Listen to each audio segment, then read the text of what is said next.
Welcome aboard Harmony of the Seas. Harmony is the second largest cruise ship in all of Royal Caribbean's fleet, only beat out by the new Icon of the Seas, which made its maiden voyage in early 2024.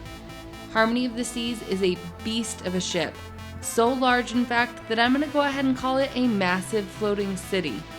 This floating city is 18 decks tall, fits over 6,600 guests, features the largest slide at sea, has 7 different neighborhoods, a zip line, an ice skating rink, 2 surfing simulators, a bionic bar, multiple swimming pools, and so much more. This ship is seriously huge. We spent 7 days on board the Harmony, traveling with Brandon's brother, sister-in-law, and their 2 kiddos, and we are going to do our best to show you what this ship has to offer for both adults and kids. Let's get started with the Stateroom Tours. We are on board our very first Royal Caribbean cruise, and I'm excited to show you around our interior stateroom today. So I'm standing at the entrance here, and if you kind of follow me around, you can see our very basic yet spacious interior stateroom. We've got all the amenities that we need, including these large closets here. We've got one on the other side of the bed as well. Let me show it to you. All right, this one has a nice safe in it, as well as plenty of little storage racks, as well as a couple of drawers down below. We also have in our interior room a nice spacious bathroom. It includes a toilet, shower, and all the amenities that we should need for our 7-day cruise. In here we do have a nice big glass shower. Plenty of space for me. It does also have in here included, it says a Salt and Breeze double duty hair and body wash. So if you don't want to bring your own shampoo and conditioner, body wash, all that kind of stuff, taking up space in your luggage, you can use that. We also have in here a couple of little storage spaces, some glasses for your drinks or taking medication or whatever you need in there. Down below, as you can see, we've got a little bit of storage. We've got a trash can. We do have some extra toilet paper, and if you needed to use that as extra storage down there, that is available. Obviously, there is a nice toilet in here as well. The sink is pretty tiny, but I believe that you can do everything that you need to do in here. Overall, I would say that this is a decent size bathroom for a cruise ship. There are a couple of little towel racks over here, as well as on the door, so you have that available as well. Okay, that's it. And the hand is Brandon. Now, if booking a balcony stateroom is more your style, you're in luck. My brother and sister-in-law booked a balcony room and were nice enough to let me take a quick video in their room to show you the differences between the interior and balcony rooms. And honestly, there weren't many differences, minus the obvious of having a balcony. The bathrooms were identical, and so was the layout. The 2 differences we could see were that the couch in their room pulled out to be a bed, which was perfect for their kids to sleep on, and the square footage of the couch area appeared to be slightly bigger as well. Minus that, the obvious difference, of course, is that you have an amazing ocean view on the balcony. One last thing I do want to point out for the staterooms, just as an FYI, you do have to have something in here in order to turn the lights on. If you take it out, it will come out, but you can put literally anything in here. My brother and sister-in-law have a piece of paper shoved in theirs. We were keeping any kind of card in there. I saw people just had like random business cards in there. Literally anything can be shoved in this thing to get the lights to turn on, but without them, your lights will be turned off. So just be aware of that. Now, as I stated earlier, this floating city has 7 different neighborhoods, so let's get into them, starting with the Boardwalk on the back of Deck 6. In the Boardwalk, you will find several restaurants including Sabor, a modern Mexican restaurant, Johnny Rockets, and Doghouse. Also in the Boardwalk, you will find the Royal Caribbean Shop, Starbucks, an arcade for the kids, or adults, we aren't judging over here, and a really fun play area for the kids as well.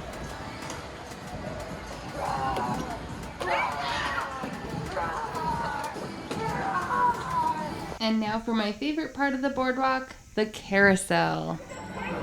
Brendan just said that he's never ridden a carousel before, so we had to get on the carousel, of course. Never ridden one before.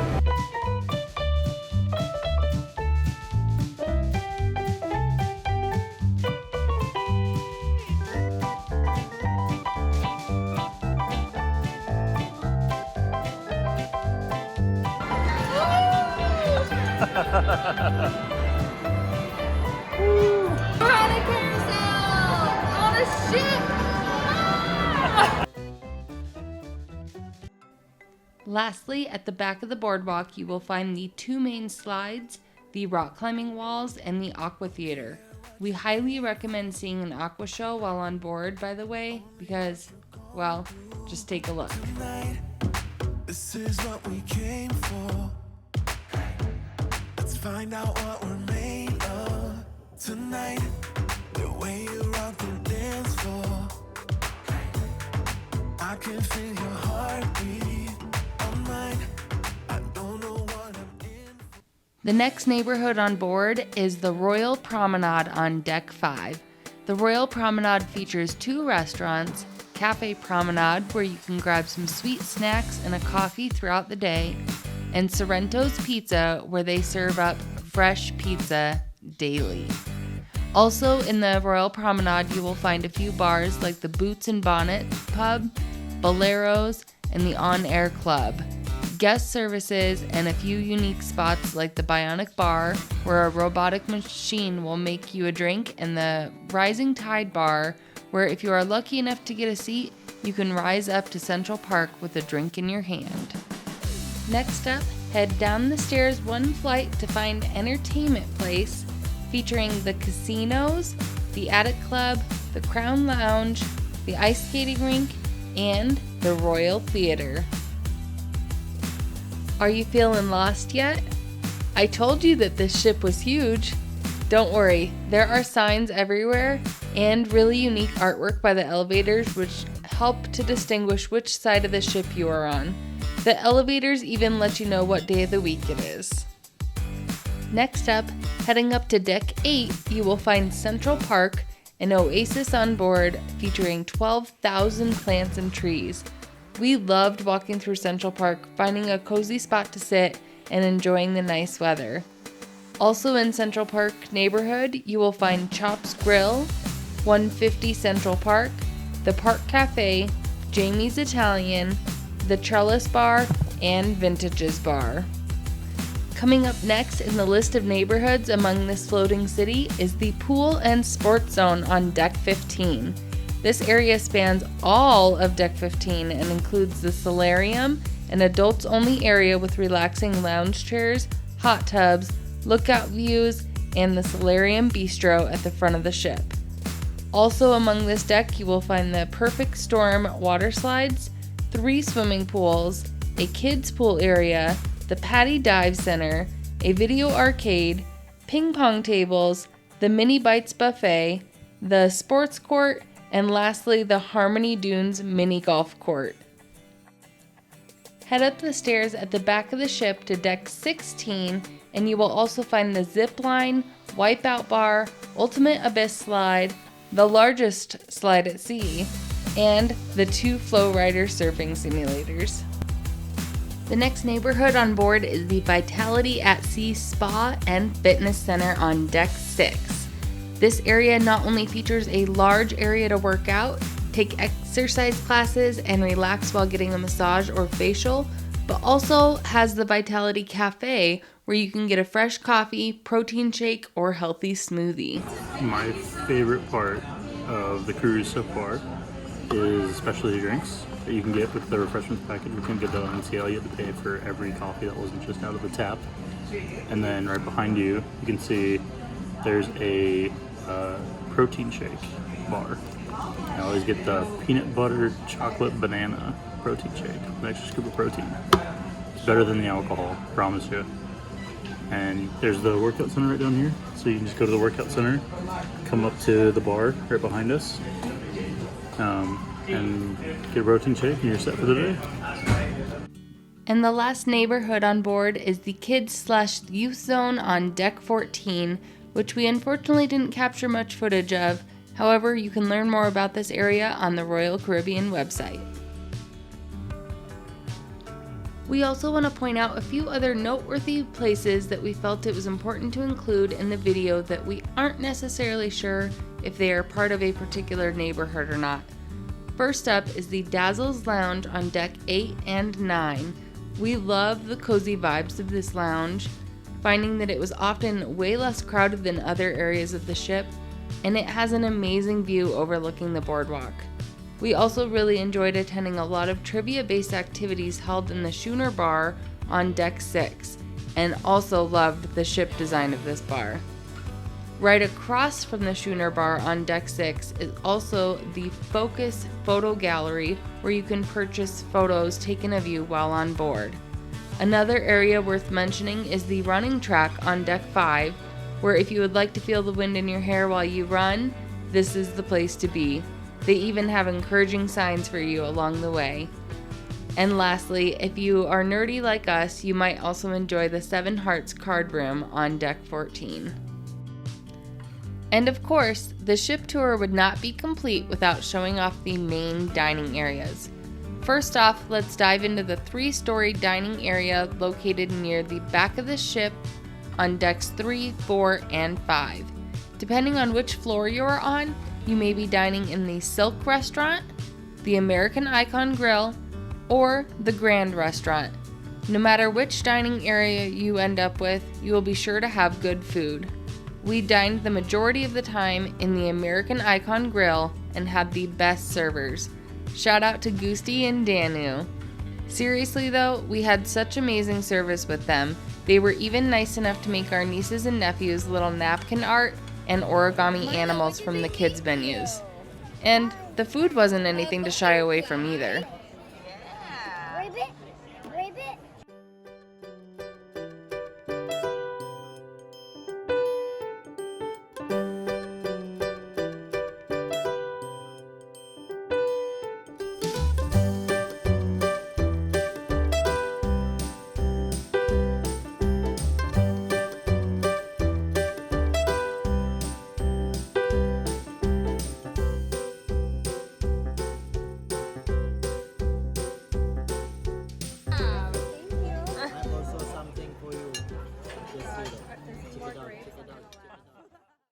Another main dining area is the Windjammer Marketplace on Deck 16.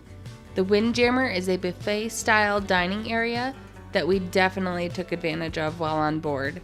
We found the casual dining experience in the Windjammer to be very helpful on a busy day. However, it is good to note that the lines can be long at main meal times, so we suggest getting here early if you want to avoid a long line for food. We personally only ever ate breakfast or lunch here, but always had a good meal. We especially loved that there was a drink bar to get fresh squeezed juice and specialty coffees inside the Windjammer as well. Now, as far as dining goes, we have already shown the majority of dining options available, including most of the specialty dining options in the different neighborhoods on board. However, there's one more specialty dining restaurant that, to our knowledge, is not part of a neighborhood, and that is the Wonderland restaurant on Deck 12. This restaurant features fantasy gourmet dishes in a unique magical fantasy-like atmosphere overlooking the boardwalk area on Deck 6. And that, my friends, is going to conclude this ship tour. If you have any questions about the ship that we did not answer in this video, feel free to comment below. And as always, if you enjoyed this video, please like and subscribe for more travel and cruise-based content.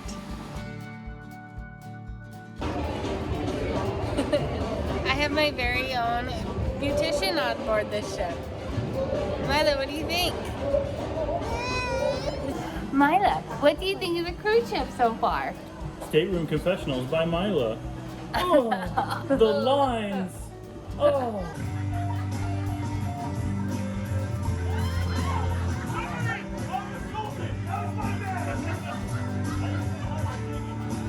We're on a carousel, on a boat, on a ship. Yeah, you said it that time.